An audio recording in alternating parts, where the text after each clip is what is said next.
Today's unique episode brings us to the city of Woburn, Massachusetts, where for 85 years a steam engine has sat abandoned, hidden away in a disused portion of the municipal waterworks. Now, we're about to witness this machine come back to life, running under steam just as it would have over 100 years ago. We were invited here by our friend Alex Karnes, who worked tirelessly to restore this engine along with Phil Christopher and other associates.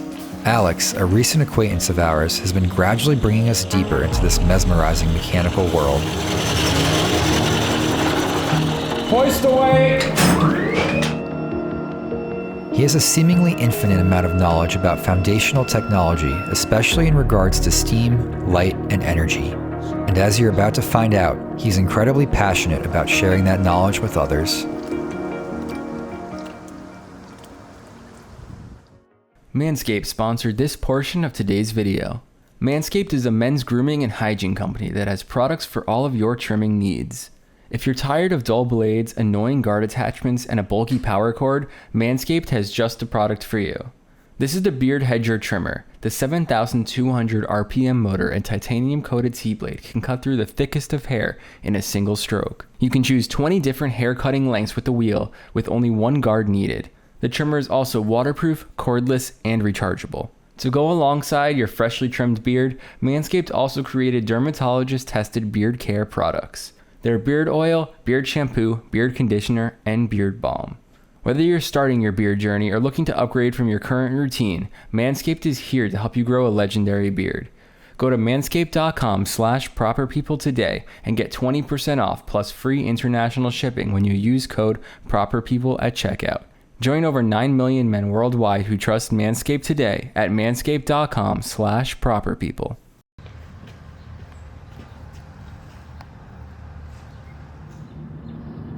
No admittance. Except for us. I guess so.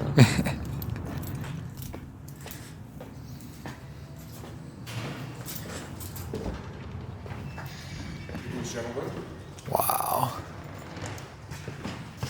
How you doing, Alex?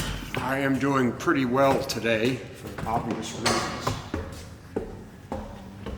So this is Alex Karnes, and he is going to be our guide to everything that is in here today. Yes. And my friend Eric over there, Eric Schmidt, he came all the way from Germany. Really? To see this. Wow. He's a railway driver. He works with steam engines as well. There's just a lot of this that kind of draws to this. Right now I'm just looking for some oil cans. Did you get the big jugs already? Yeah, do you know where those went, those 50-weight jugs? No idea. You mean the smalls? Yeah, the blast. So, where do you think is a good place to start? Well, we're standing in a good place to start because this side of this big brick arch, right, this side, is 1872 and 1873. That's when Woburn decided that wells and hand pumps were not enough. The city wanted to invest in a waterworks. But what we did was they built this. So you're standing in this part right now. There's the original chimney stack. So you need a big tall chimney to draft a boiler without fans and other machines. But so they built to here, and you see where the original windows were in this wall? Yeah. These blind arches. And down in the basement, they had two steam engines. Very upsettingly, they're gone. They were actually gotten rid of a long time ago because the investment in this plant sort of continued. But down here, there was an engine from Blake and an engine from Worthington, and they were compound duplex pumps with coreless gear, no wheels, no crankshafts, no rotating parts of any kind. And we have a very similar picture of an engine. Hey there, Len. That's all right. No, this is Len Burnham, who is a huge part of this. He's the deputy superintendent of the DPW. I'm Michael. Michael, nice to meet you. Nice to meet you too. Pleasure to meet you. And he, I mean, he. Brian, nice to meet you. We went through him to do all of this. Yes, and again, there's a whole bunch of these, like the one you saw in Hackensack, where the city or whoever has control over it, they just want nothing to do with it at all. Yeah. This is a very rare situation. You had all the right people in the right places. It's very hard to do anything like this these No, and I days. mean, he's met with plenty of obstructions for this one. Yes. For sure. But, you know, keep going. This is an active water facility. We should say that right now. This is an active pumping station, so, you know, getting access to it, we have to go through Len and others, and I just can't believe they even said yes to this in the first place, which is the case with a lot of other places, but yeah, it's just very unlikely. So you're seeing something very special for America anyway. So have you been the one spearheading this mainly? Yeah, me and Okay. my friend Phil. I was just gonna ask Okay. you, Phil. I don't know. He might come today. Okay. He should come today. Yeah, you give these guys all the credit. They've reached out to find it, and they've, you know, pushed as hard as they can to get it to where it's at now, and to keep moving forward. To some annoyance sometimes. No, those are the parts, you know. You know. But if they don't, it wouldn't happen. Yeah. And, you know, Yeah. our bureaucracy can slog it down in the mud, and it's always good to have Alex and Phil pushing from behind, because it keeps it moving. Yeah, their bureaucracy is not like some other places. Both of you, it was a pleasure to meet you. Nice meeting you too. Enjoy, and if you have any questions, you need anything from me, Alex can put you in touch with me. Yes. All right. Let me know if you need anything. Thank you, Len. I'll tell you what. We are running low on cylinder oil. How much which one is that? The one bucket of the 600W. Okay. We're down to about here. I'll see if I can get another bucket right. Thanks a lot, pal. No problem. So yeah, that we're going to talk about that today. This town is very unique, especially for like a rich coastline town in a blue state. There's a lot of blue collar guys. There's a lot of people here. I'll get back to the history in a second, and we'll talk about this more later. But in today's world, we are so obsessed with safety and avoidance of risk and nothing that is out of the ordinary being permitted to happen ever. That's why we don't have anything like this that works here anyway in this country. But this So town, there's nothing else like this in the U.S. where you no, can see no. this engine If you steam. want to see an engine like this, you have to go to like one of these county fair type deals, you know, at these museums. You'll see the thing, you know, they've moved it there. It's on a sand floor. You can't run it up to speed. The thing's out of center because Yeah. it's settled wrong. And outside it's of this context, it's right. definitely not the same exactly. And effect. you have some person, you know, with a microphone or something. Just, oh, this is, and it's not running the way it ought to. We'll talk about that. But this thing, you're going to see it, except for being unable to do its job, which is pumping the city water. This engine is going to be running exactly how it ought to be running, and that's, to me, is very important. Does it run differently since there's no load on it? A little bit, yeah. Okay. Only in that it takes less steam to drive it. Okay. That's it. The reason we know what used to be down there and all about what it was is because when we came in here, except for being more disorganized and nothing ran, it was basically exactly as you saw it, including these books. And I want to find a picture of this guy for you. I would love to get as much information for you as possible, because from 1891, way before this current engine went in here, all the way to the end, we had a guy named Edward Pollard, and this is his handwriting. All of his journals going back to when he first hired on in 1891 are in here. He wrote like this. This was his longhand writing, and he wrote every single detail about everything in here in the most exhaustive manner. He goes through the amount of, like, people have these misconceptions about the old days were very wasteful. He's down to 1/10 of a pound of coal burned to move 1/10 of a gallon of water. This is how precise he is, and every day he kept these records. He drew the boilers, he drew modifications that were done to the boilers and all of the mathematics behind them when he changed the stay bolts inside. So this guy was a very talented artist. He describes when one of the engines downstairs needed to be rebored because there was some kind of incident where it wore badly, etc. In fact, there's this really funny one, which I think is here. This journal goes back to the first day this place was in business.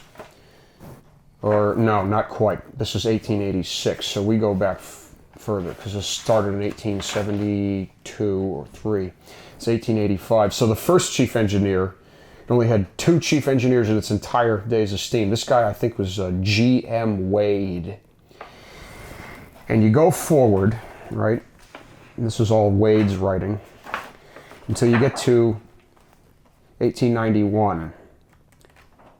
Yeah, Pollard's handwriting immediately starts and it says, G.M. Wade, Chief Engineer, services dispensed with. So I don't know if this guy didn't like him or something, or if that's just formal language, but there might have been some sort of unfriendliness between these two. I don't know.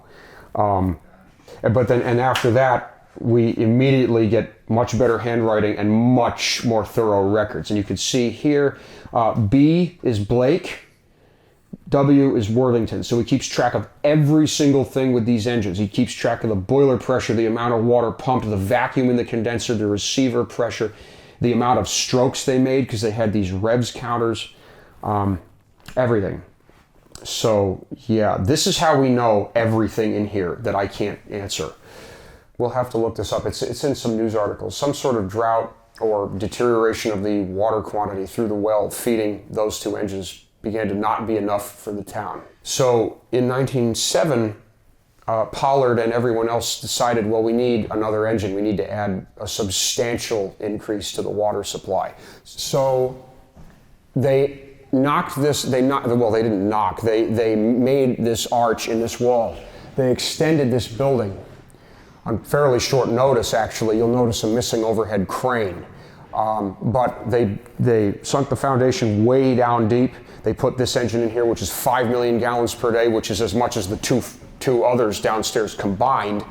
And it's a much better engine. It's a rotative engine with a flywheel. It runs at a higher speed, compound like the ones downstairs, but... So does the rotation of this engine deliver like a smoother pumping flow compared to the other one? Not only that, that is correct, but not only that, it also... You can operate the valves of the engine that control how the steam is used in an entirely different way when you have rotating parts. Because these pieces, these eccentrics, they operate the valves upstairs, and you'll see that when we get it going. So yeah, when you have a rotative engine, there's just a lot more you can do. And unlike the engines downstairs, which had to have pressure regulating governors, etc. The rotary motion also allows you to drive a speed governor, which is really a stupendous invention, especially with the type of valve gear this engine has. And again, you'll see all of that. Let's finish getting an overview of just the building itself. Certainly. So every Waterworks, and again, remember how I said this part was built on such short notice, they left out the crane, which I think is actually... Point out these light fixtures, Oh, too. yeah. And we got them all going. And we'll get everything in here going. That's the whole point of today, was to get everything going. But this is the overhead crane from the 1870s. I'll have to read the plate, which you can see if you go over there, but I got this working. We had to. There were some things we had to use this for, like lifting heavy things out of the basement, etc. But yeah, so that's this guy, and let's see. So that's across. This is carriage traverse right here. Would all the lifting be manual? Oh too? yeah. You got to work out with this. All these chains is how you moved everything.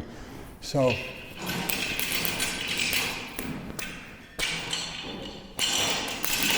Just trying to get this guy to engage. I might have to climb up there and put the set screw in, but whatever.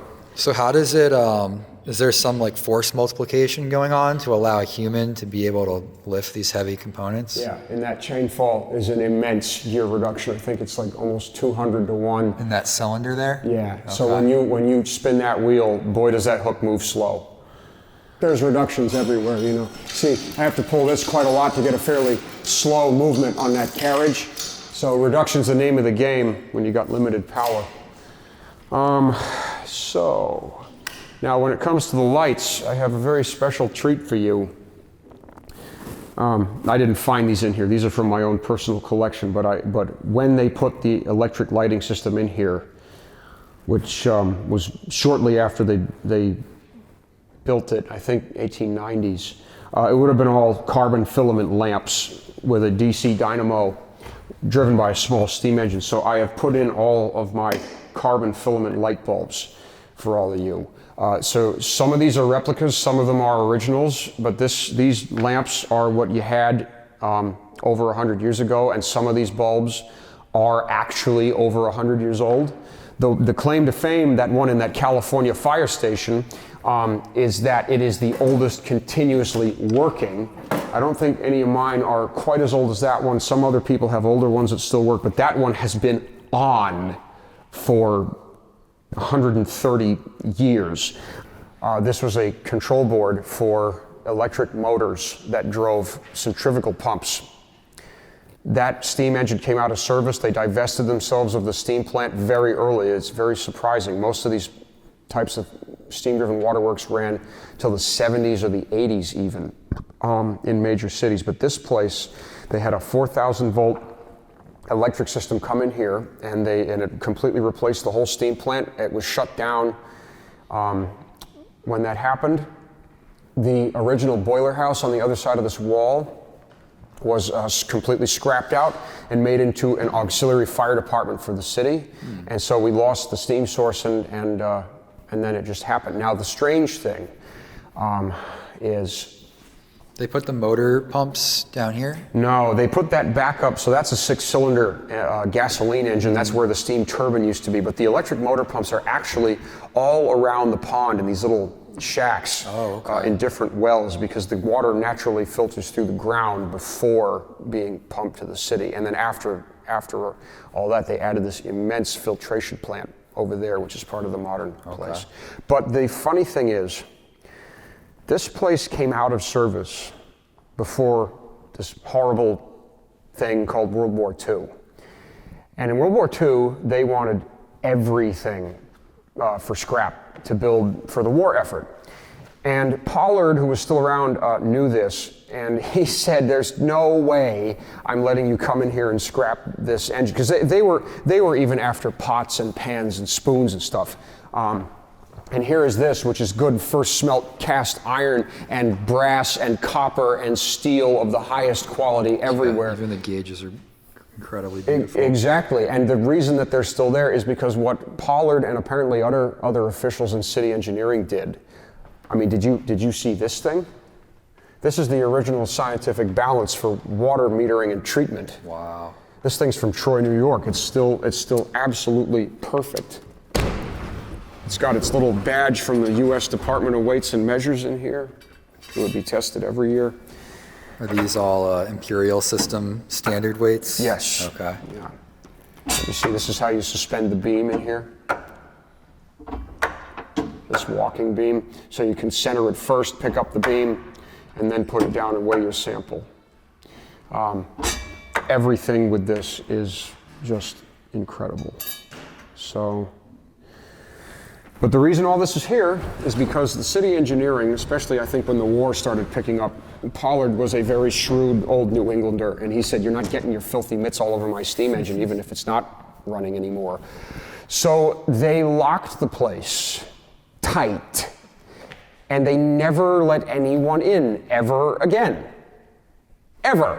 Except for a few city engineering employees who would come in here and polish the brass.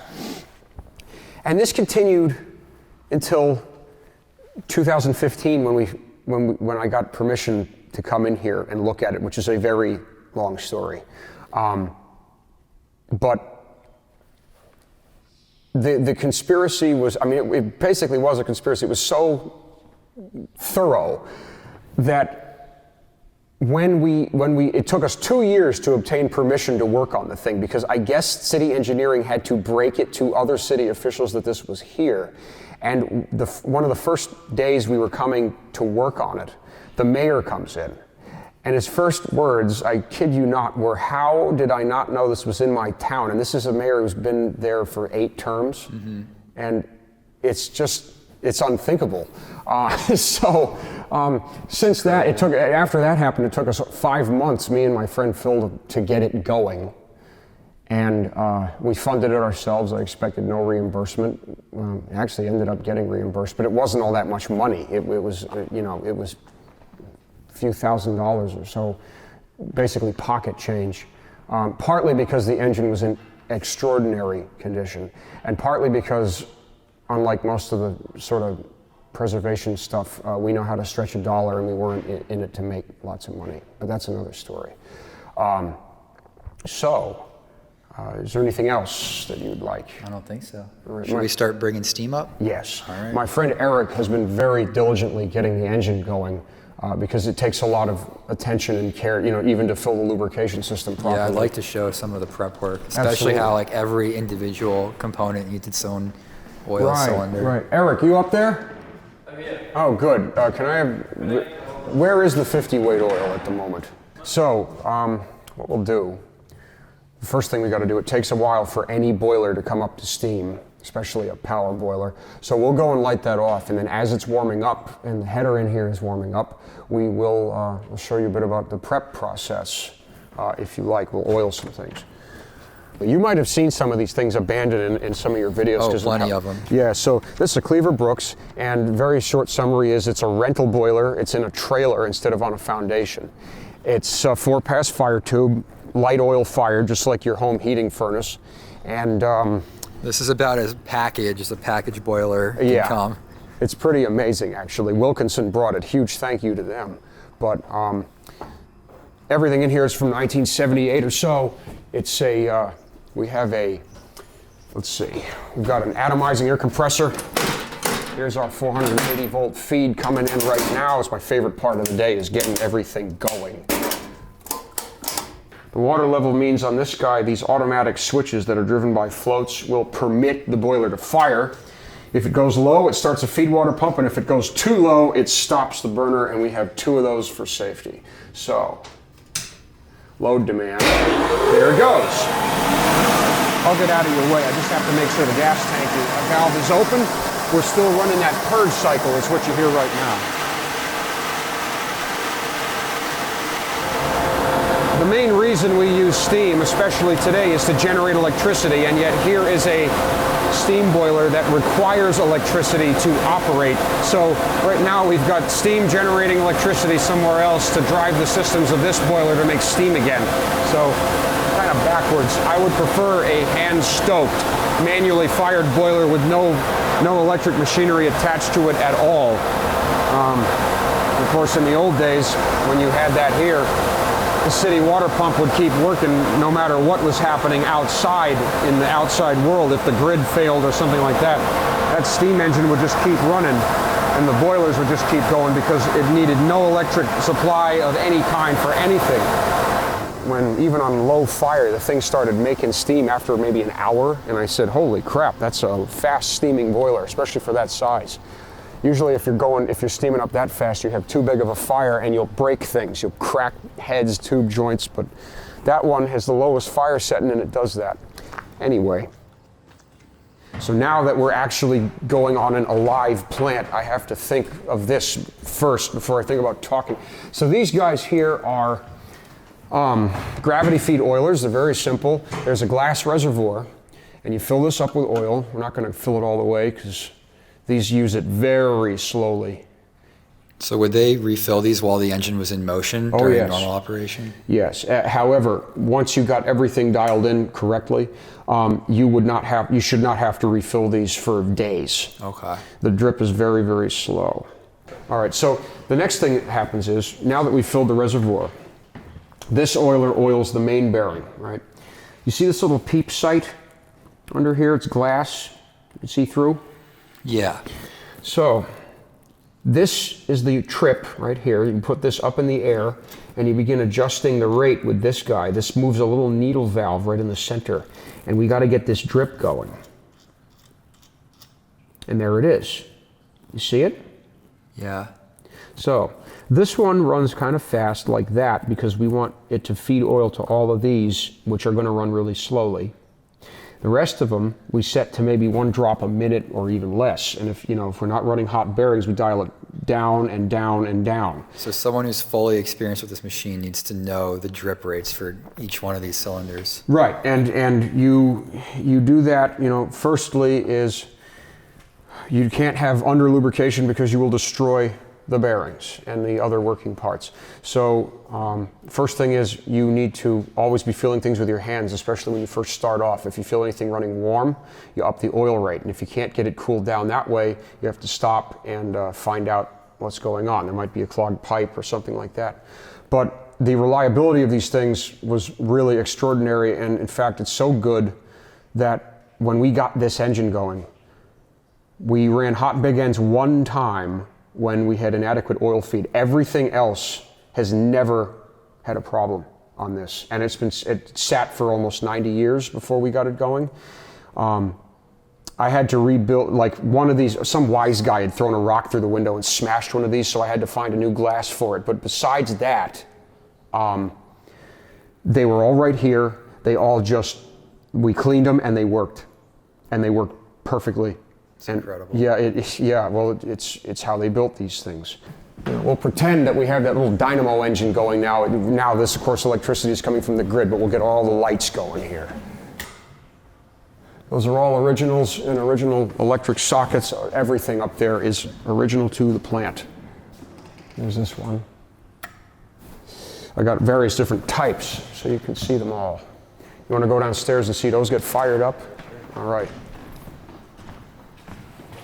Like I say, it's my favorite part of the whole day is getting seeing it come to life. Yes. Yeah, Exactly. when we walked in here, everything was dead silent. Right. So Soon now that won't be the case. Now we're going to bring it all up.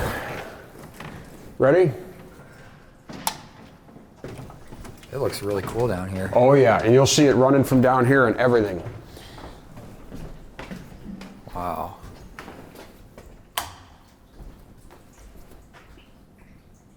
What you're looking at are the water pumps. So these are the pumps the engine drove, these huge things with the dome tops. They are what forced the water. Unfortunately, these were not drained, or they didn't stay drained when the place was shut down, so they're frozen at the moment.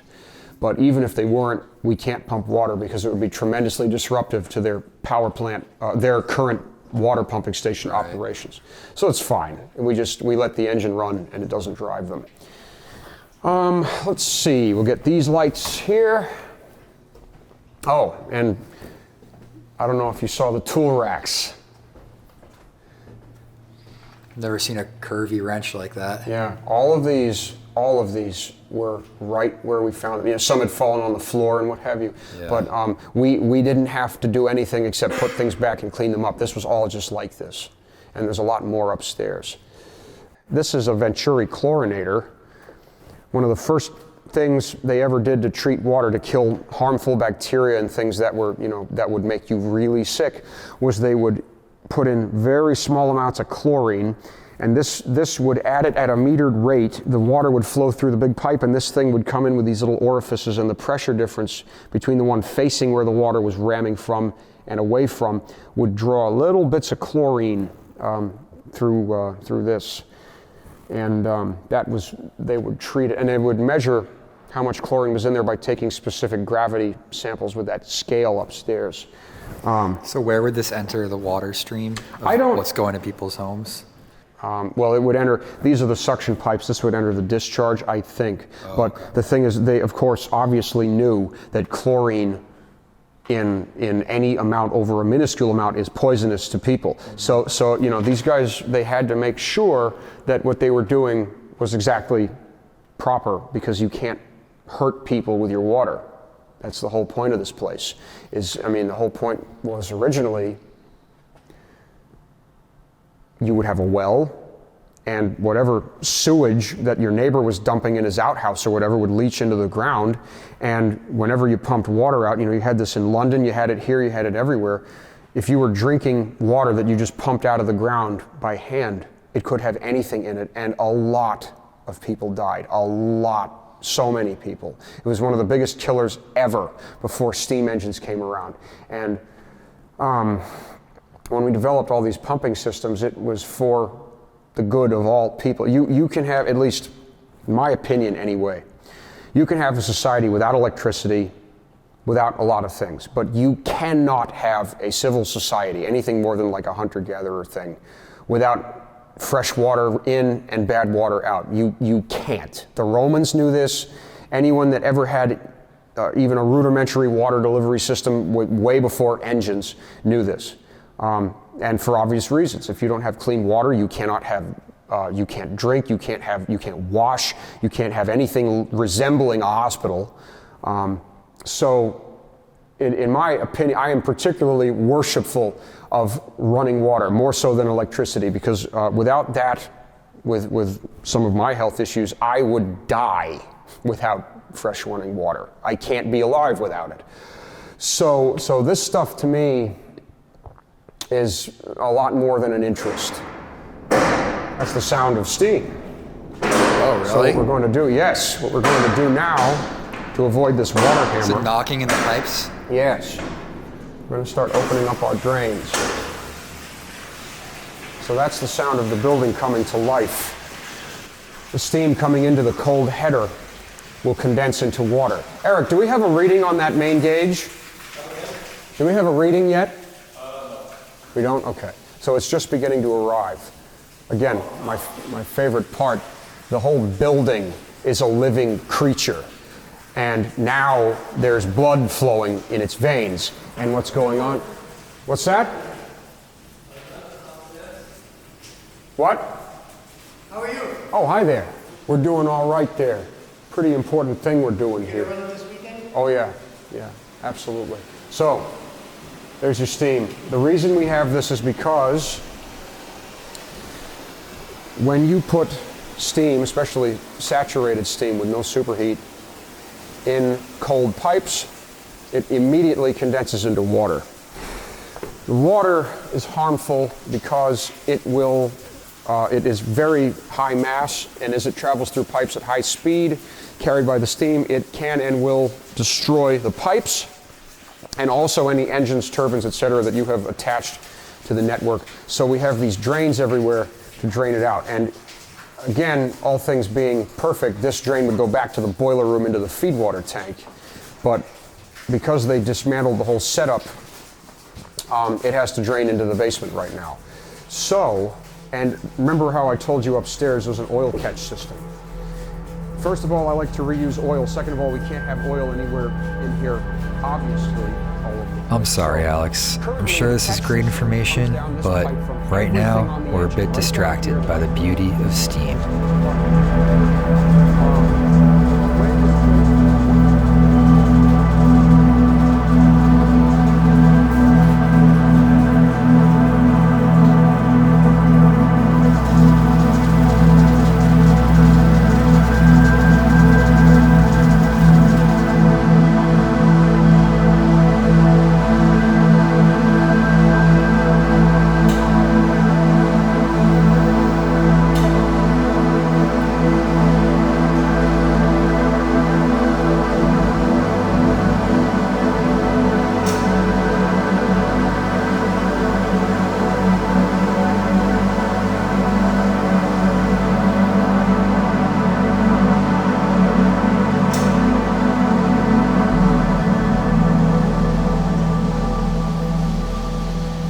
This thing isn't spotless, we are not happy. And no matter what type of steam plant it is, turbine, recip, 1890s, 1930s, the warm-up process is generally the same. Nice and slow and easy does it. Drain out your condensate, get everything ready to work, triple check everything. So, remember what I said, the whole building is a living creature, the entire plant, and all the machinery in it is one organism. This is the heartbeat, main steam header gauge, same thing on the boiler, same thing anywhere else in the plant, in the line before it goes in the engine. This is what's in the boiler, and it's slowly coming up. And we're gonna get it up high to 140 or better, and that's when we'll start up, but only after the engine is warm. Once we get up to 50 or so, we're gonna show you how we start warming up the engine. That is going to read now.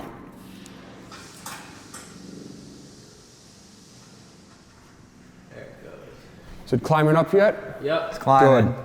I reconnected that. So even though our engine is no longer feeding the city system, I have gone to the trouble of reconnecting that so that the current city water pressure is displayed so that people can understand what's going on with this system. Spot on at 200. Excellent. This is, so it's 200 feet in water. Now, have I described, I think now would be a good time to describe that. The way the engine moves the water, the engine's just a power source. It's like a giant arm. You know, you could have a giant with his arm pumping a pump up and down or what have you. But this is just the engine, and the pump underneath, there's two of them, one under every steam cylinder. It's this simple. There's a ram that goes into a space and out of a space with a packing gland to seal it. There is a suction check valve and a discharge check valve. A check valve is just something that allows whatever's going through it to go one way but not the other way, so a diode, if you will. So, all things being closed, when this plunger leaves the space, something has to enter it because the seal means there's a vacuum. So water from where the water is rushes in to fill it, and then when the plunger comes down, this check slams closed and it has to go somewhere or else it'll explode the pump, so it goes through the discharge check and out into the column. The column is here. In this case, it's actually buried in Horn Pond Mountain. It's a reservoir that's no longer used because if this pipe was directly connected to the city, if everyone had their taps closed, every time this engine made a stroke, sinks would blow off walls, pipes would explode, etc. So we need an accumulator. This is two functions. The one thing is it provides an even pressure because as long as there's height of water in the column, we have a constant pressure at the bottom, so no pulsations when the engine's going up and down. The second thing is if for any reason the pumping station fails, you've got about a day of reserve before you start not having water anymore. So the biggest systems had 30, 40 engines feeding multiple columns or a column of immense size, sometimes a whole reservoir on top of a mountain, whatever. And the Roman aqueduct is just everything here minus the engine. They found a water source up really high and they ran immense aqueducts to their cities. No pump, just gravity, and the reservoir would be refilled by rain or the natural environment. This lamp we found hanging in here when we came in here. Everything, the hanging wall clock, everything was here. It's completely insane. I had to get this working. It had a couple of problems from sitting for so long. But I just have to get it going. This will be the last lamp we light, I think.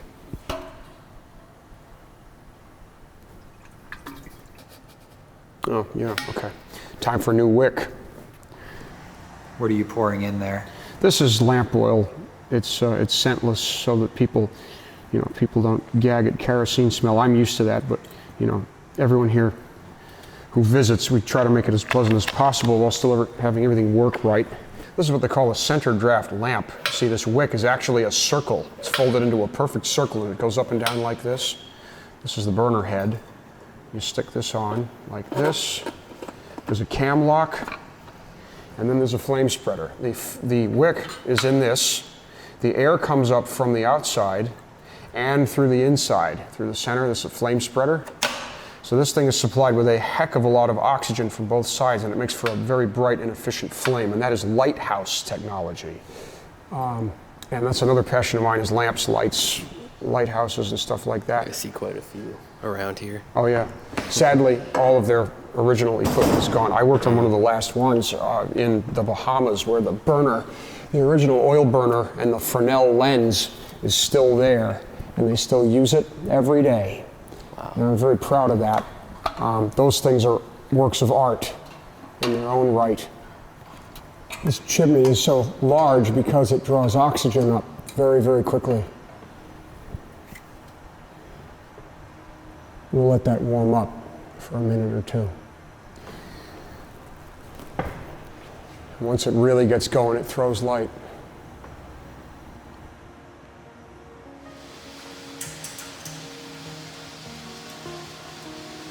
Now that the engine is almost ready to run, it seems like an appropriate time to give a general overview. Alex created this fantastic diagram for us, and hopefully my summary can do it justice. In the broadest terms, a steam engine is a machine that converts the heat energy within steam into mechanical work. Steam flows into the machine in a hot and pressurized state, and by the time it reaches the exhaust, it'll be cool enough to collapse into liquid water. In this particular engine, energy is extracted from the steam in two stages, a high pressure and low pressure cylinder. Steam enters the first cylinder and expands, pushing a piston and applying a force to the crankshaft. After exhausting from the first cylinder, the steam is now at a lower temperature and pressure. However, it still contains useful energy which we can take advantage of by sending it onwards to a second, larger cylinder. The lower pressure of the steam combined with the larger diameter of the cylinder balances out, resulting in both pistons imparting a nearly identical force on the crankshaft. Finally, as the steam is exhausted from the low pressure cylinder, it enters a condenser, which cools the steam until it condenses into water. The water is then pumped back to the boiler to be reused in a continuous loop. Today, the engine will be running without utilizing its condenser for environmental reasons, but we'll get more into detail on that later. For now, I'll hand things back over to Alex as he begins the process of bringing the engine up to operating temperature.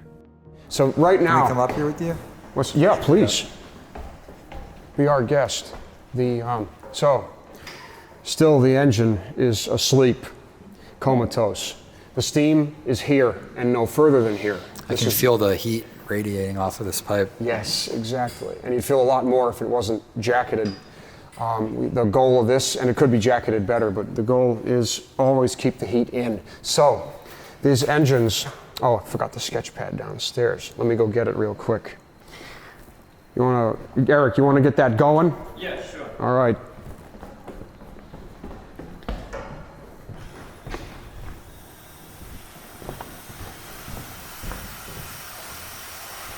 What you're doing now, you hear the sounds of life. It's got a pulse now. And what's going on is around the steam cylinder. Can you see that well?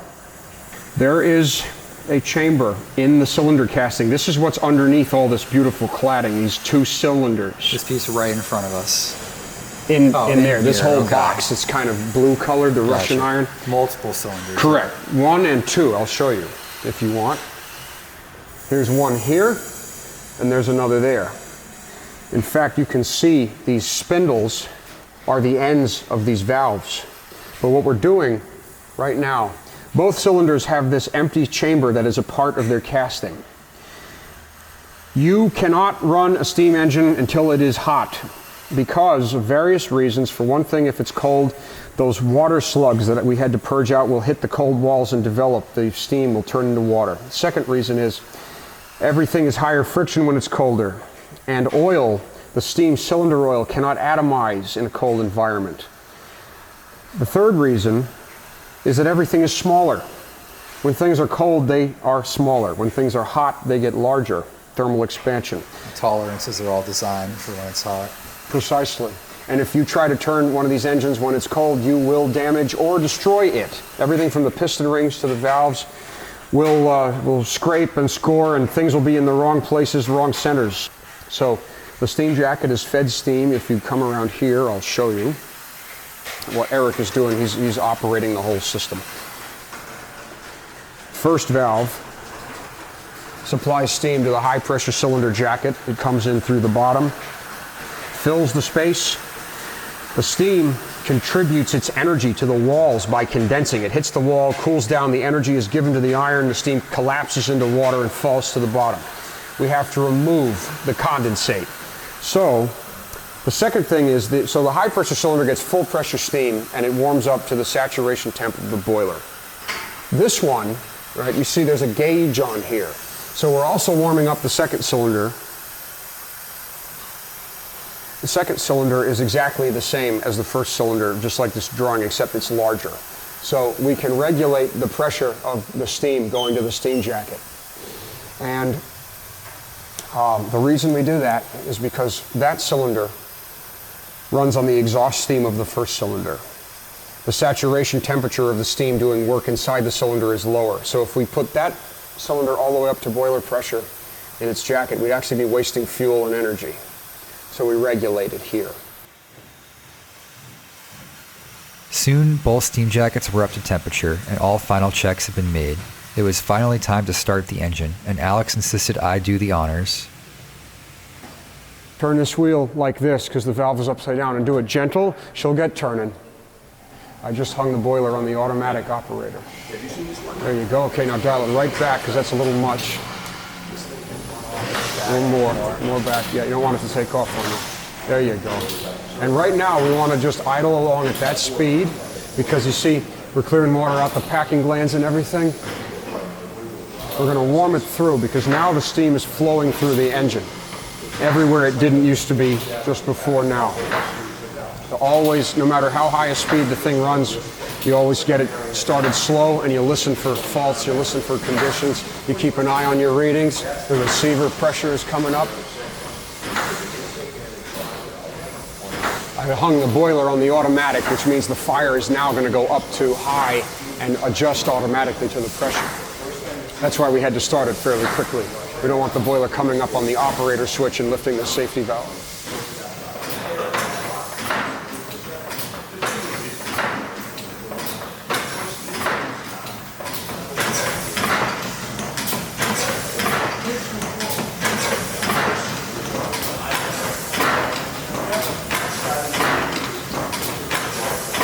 I'm looking at oil flow.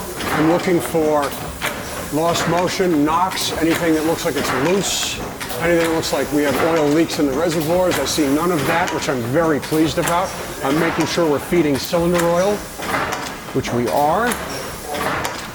Eric's doing the same thing, of course. With these, it's always paying attention. And then what will happen is one of us, could be you or whatever, once we're satisfied, we'll get it onto governor speed, which is faster than this, and we'll show you how all of this works if you so desire.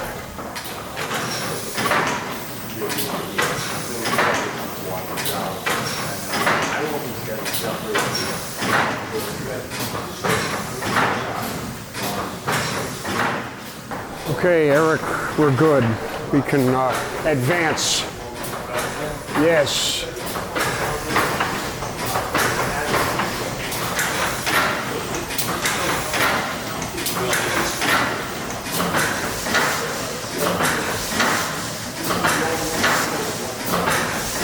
You can see the shadow of the smoke coming out the stack out the front door. One of these is up, and when it's down, it reverses. Okay.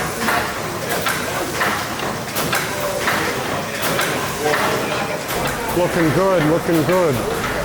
Looking very good. How big is the tank that's feeding all of that? So this actually isn't a tank at all. What's going on here is these little pans are the wiper pans. Very simply, you see these fingers on the bottom of the crosshead, kind of a serrated pattern that come down to the very bottom. There's a bit of oil in here about halfway up. Dipping into it. Dips in, carries it up, and it all runs back in. So there's no need for pumps or any of that. We want expansion to only occur in the engine cylinder. If you look here, there are 4 valves. Right? Remember how before I talked about the steam jacket, right? 1, 2, 3, 4. On this drawing, you can see 1, 2, 3, 4. All right. There are 4 tasks to accomplish on a steam engine. Double acting means that the steam working cycle happens on both sides of the piston. It happens here and on the other side. In something like a car engine, it only happens on one side. So we have to have an admission valve for one side and an exhaust valve for that side, an admission valve for the opposite side, and an exhaust valve for that side. Our goal for the perfect working cycle is to immediately let in a small amount, a very small volume of full pressure steam from the boiler, and then shut it off. That little bit of steam at very high pressure wants to become larger. All the cylinder is a room with a moving wall on one side. So that little bit of steam wants to get bigger, and because the piston can move, it can, as long as it kind of make a bargain with it. You know, we'll let you get bigger if you give us your energy. So the steam pushes the piston all the way to the end, expanding the entire time as it does so without letting in any more. And that is how we get useful energy efficiently out of the working fluid. The way we admit that little bit of steam and shut it off, you see what's happening here? Up and down very quickly, stop. So the piston is coming up and leaving as soon as it snaps closed, like this. I might have to animate this for you, but it picks the valve. Because the engine is running on no load, that governor is basically pulled all the way up, because we're at speed right now. The valve opens and immediately closes, and the thing that makes that happen is this thing that's called a dash pot. It's a vacuum piston. I adjust the air cock. If I adjust it in, the pot will get more violent. That one over there is moving very aggressively, it looks like. Bigger travel, because so the low pressure stage will have a higher cutoff. I'll explain that in a minute. But the entire purpose of this apparatus is just to pull the valve closed as soon as the ratchet claw lets go of it. Its closed position is here, and you see it lifts it up. Now, what you just said, if this engine was pumping against a load, if we suddenly introduced a load and the engine slowed down, governor balls would come in, this rod would pull in the trip cam. The cam is what is knocking off this ratchet claw. And this, instead of going only that far, it would go all the way up here. And it would open for a much longer time and snap back much harder. So basically right now, this is exhausting the steam before it's really used all of its potential energy? Essentially. Okay. Well, it's actually more than that. It's emitting very little steam. There's because this valve is closing so quickly, there's hardly any steam going through this engine compared to what would have been if it was under load. If I went downstairs and pulled on that governor and we gave it as much steam... So that little second where it's moving up before it drops down, that's when steam is going in? Correct. Okay. We're using very, very little. If it was, right now, driving no load, if that valve was coming up and letting steam in like it was under load, the engine pieces would have been flown through the side of the building a long time ago. It would have oversped.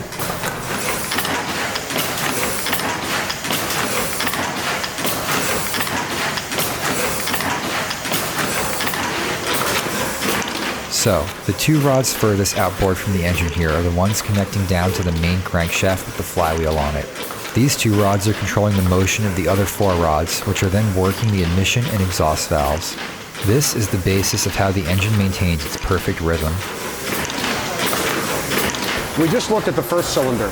The reason this is called a compound engine, a double expansion, is because steam leaving that first cylinder still has a lot of energy. Basic rule is if you put your hand in there, the thing would burn the skin off your hand.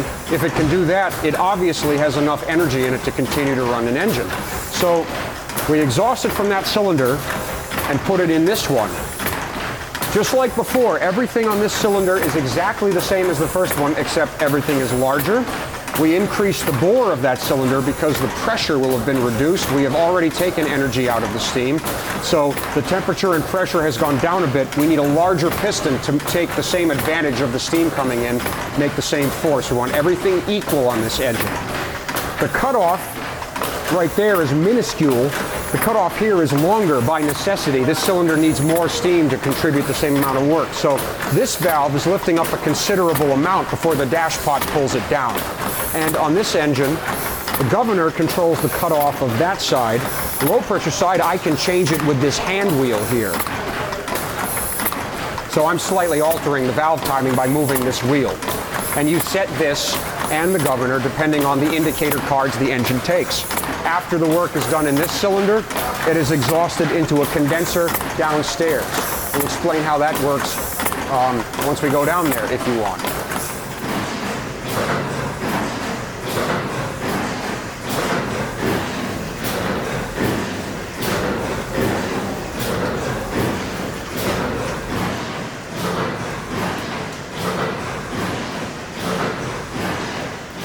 Remember what I said, energy recovery is everything. The exhaust steam would come down this pipe, sorry, it's kind of hard to see. It comes down this pipe.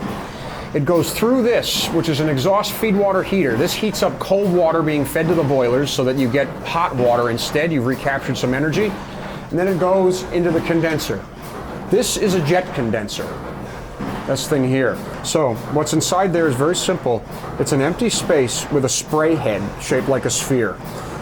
The moment you start the engine and those wet air pumps begin going up and down, they pull a little bit of vacuum which draws cooling water from one pond up into that spray head and begins to spray. As soon as the exhaust steam from the engine comes in there, the spraying water, which is very cold, hits the steam, immediately collapses it. Collapses in a closed space. It cannot suck air in, so it creates a tremendous vacuum, like that gauge I showed you on the gauge board. The more of a vacuum you have, the more it sucks the exhaust steam out of the engine and turbine or whatever. It increases the pressure gradient across the engine, which increases its horsepower substantially and its efficiency. So this not only gets water back for your boilers, but it increases the power and the overall efficiency of your steam engine. So the whole point of the condenser is by having a negative pressure at the outlet, you're increasing the total amount of energy that can be captured. Exactly if you're just right. going to atmosphere, that would be X to 0. Now you're going X to negative. Or not Correct. negative, but below atmospheric. And you should know something else. Steam has a specific volume graph. It's all in the steam tables. The curve goes like this. Atmosphere line is about here. After the atmosphere line into vacuum, the curve takes way off. The amount of volume increase the steam wants to give, which is useful to us. Something like a 10 psi change in vacuum under atmosphere gets you more than increasing the boiler pressure by 100 psi. Wow. Because of this. It's incredible. The first ever steam engines worked on vacuum entirely.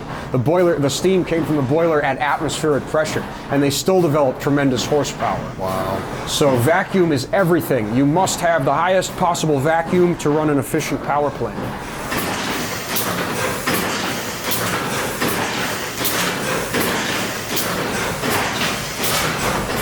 So this is a piece of local history as well. The case of this clock matches the other gauges, American Steam Gauge and Valve Company, but the movement is Chelsea. It has a 26,000 serial number, so we know it's from about 1906. We're going to wind it up first.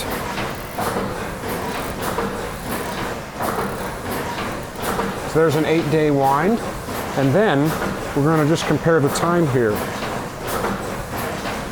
This is an 1895 chronometer watch from London, England with diamond bearings. This is a much more accurate timepiece. So this is from the Army-Navy Cooperative Society. The escape wheel runs in diamond bearings, and it has a fusee movement, so the tension or the force on the mechanism is constant for the whole wind. It even has a wind indication hand for number of hours elapsed on the wind. But we're going to compare, so it looks like this clock is 2.5 minutes fast. So there's that.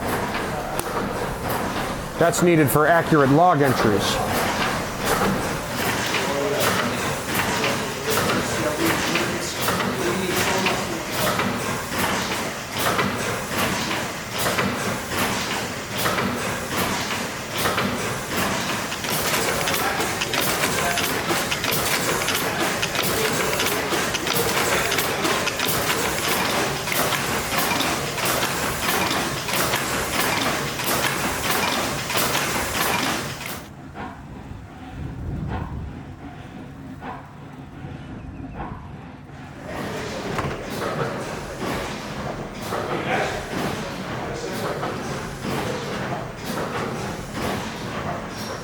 Gotta stop the engine for a minute, Mike.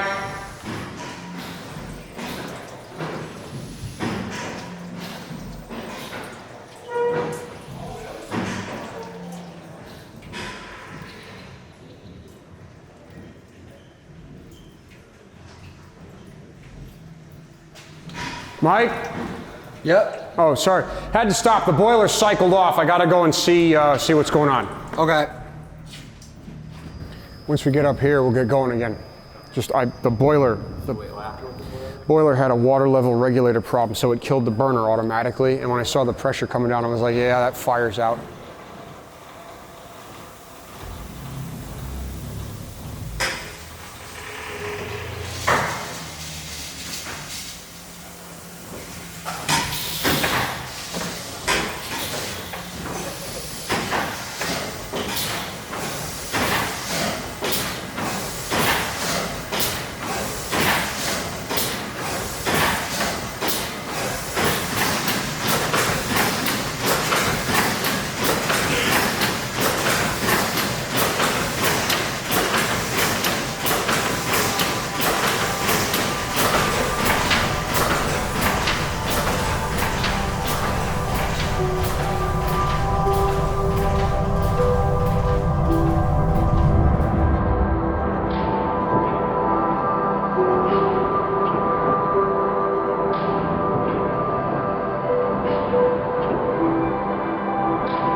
So this whole system, Massachusetts, Commonwealth state, you know, say what you want about it now, but back in the heyday when they were building up from nothing, from agrarian society, some very forward-thinking people put together an immense amount of infrastructure, and this station is just a tiny little part of it, and this engine is one of many brothers and sisters and cousins.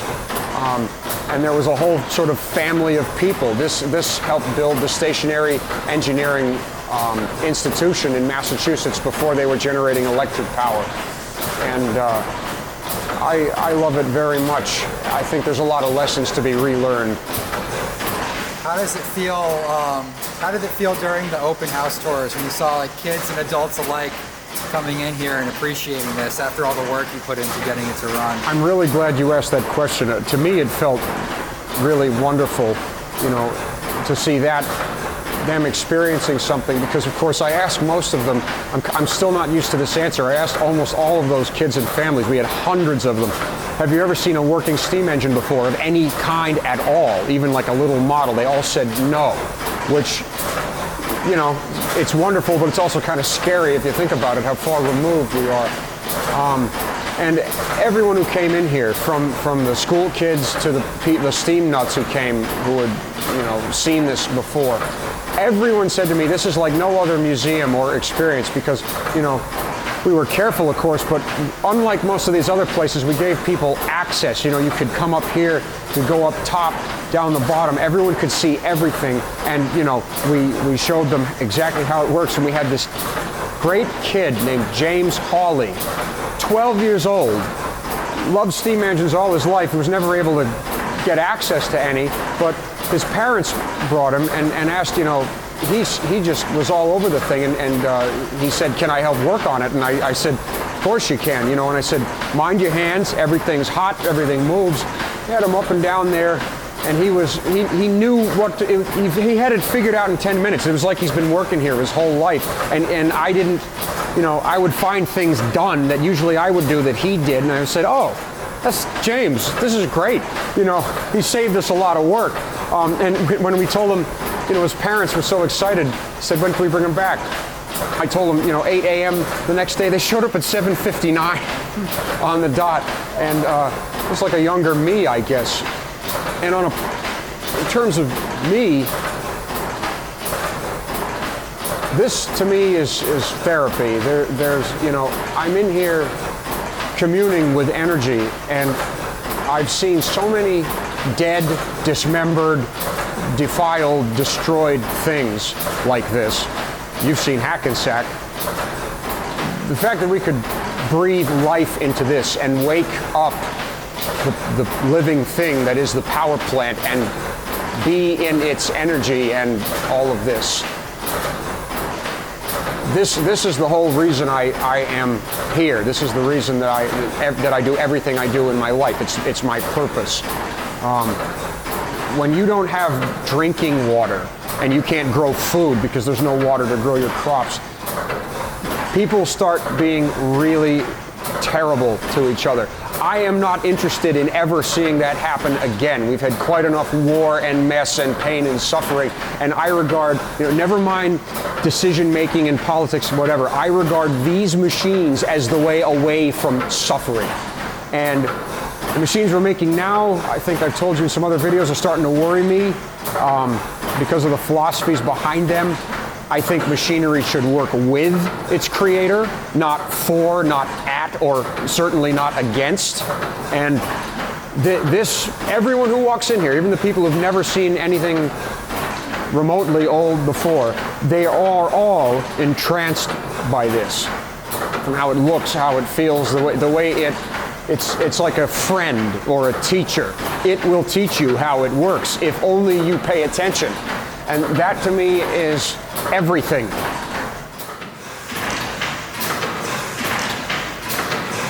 So, back in the day, this power plant and every power plant would have a voice.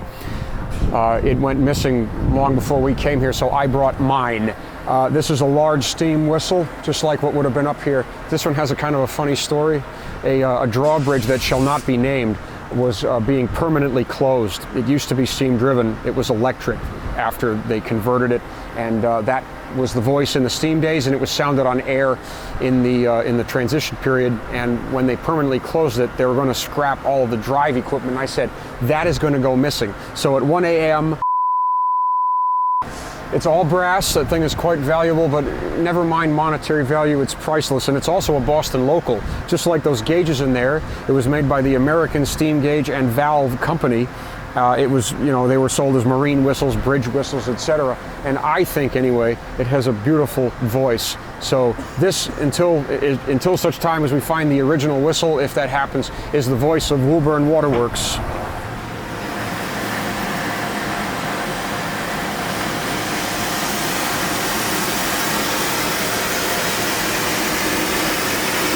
I have to warm it up first.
It almost looks like there's a slight deviation, but I think it's a coloration.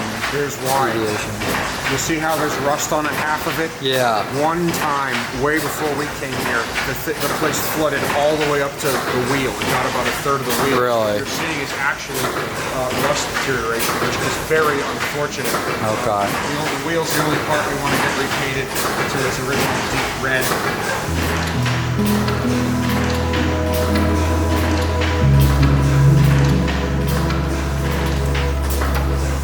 With all the fundamentals of the engine covered, we were finally able to kick back and enjoy the sights and sounds. And as the sun began to set, the whole waterworks took on an otherworldly golden hue.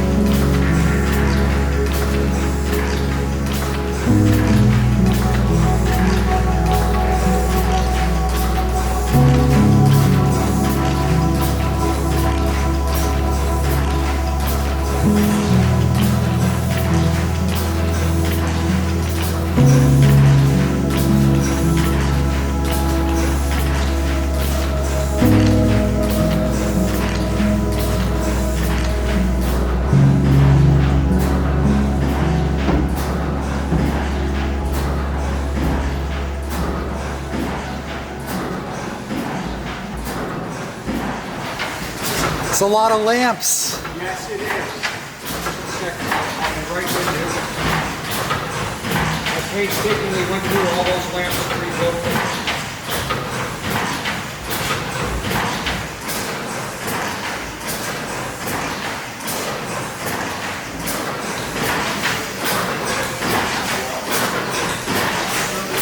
This is the video game mode. First-person horror game. It's actually pretty effective. You can see it works there. I'll bring the other three down if you want.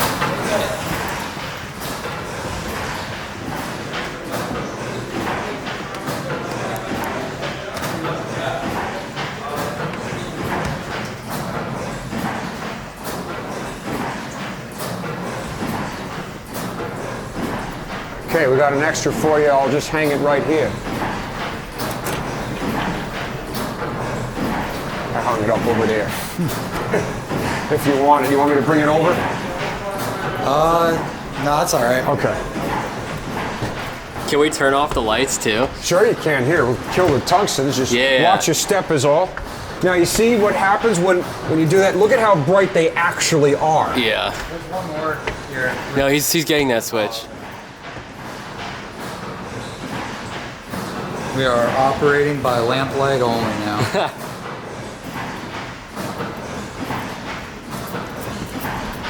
Okay, another lamp. I'm going to go back here and place it or something.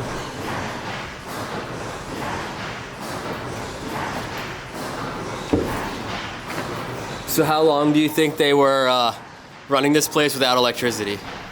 Oh, probably only at most 10 years. Because 10 years? By the mid-1880s, direct current electrical lighting was everywhere. Okay. And readily available. The DC lighting systems are everywhere. And then the Columbian Exposition in 1893 made the AC system with Westinghouse explode, and it went everywhere because everyone saw what it could do, and it was cheaper than the direct current system. But we would have had plant lighting like these bulbs up here. We would have had a direct current dynamo, much simpler system with a small engine, probably a single cylinder. Let me just go back here. I'll hang this up for you. We should use these for more exploration. Yeah. No more LED panels. Only gas lanterns. It's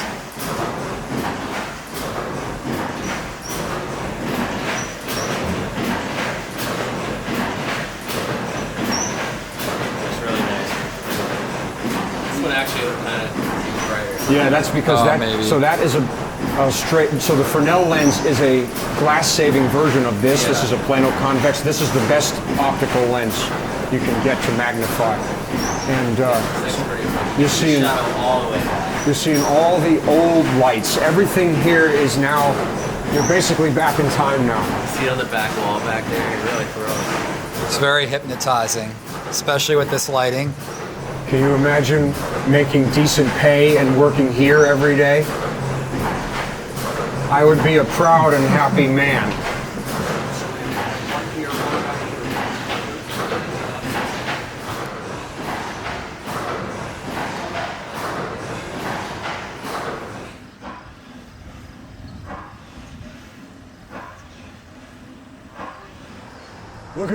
Look at the glow through the door.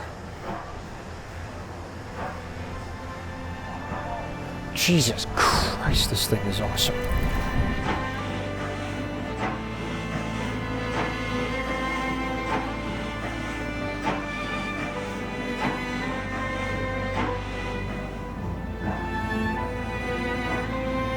Did you get a shot from this window?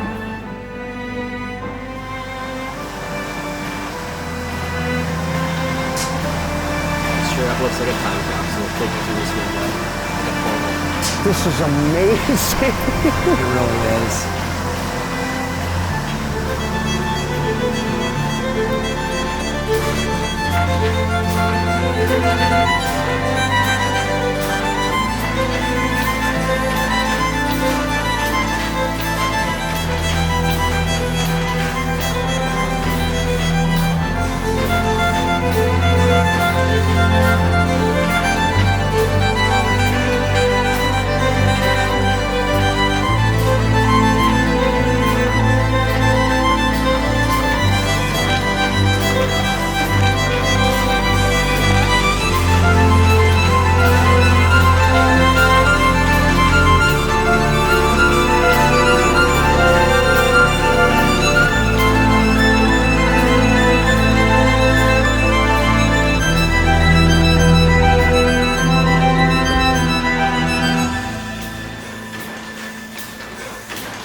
Thank you for coming. Here we are on this wonderful evening. Thank you for Stayed all inviting us day. out here. This is amazing. Well, I'll tell you, I'm grateful that you can share this with me.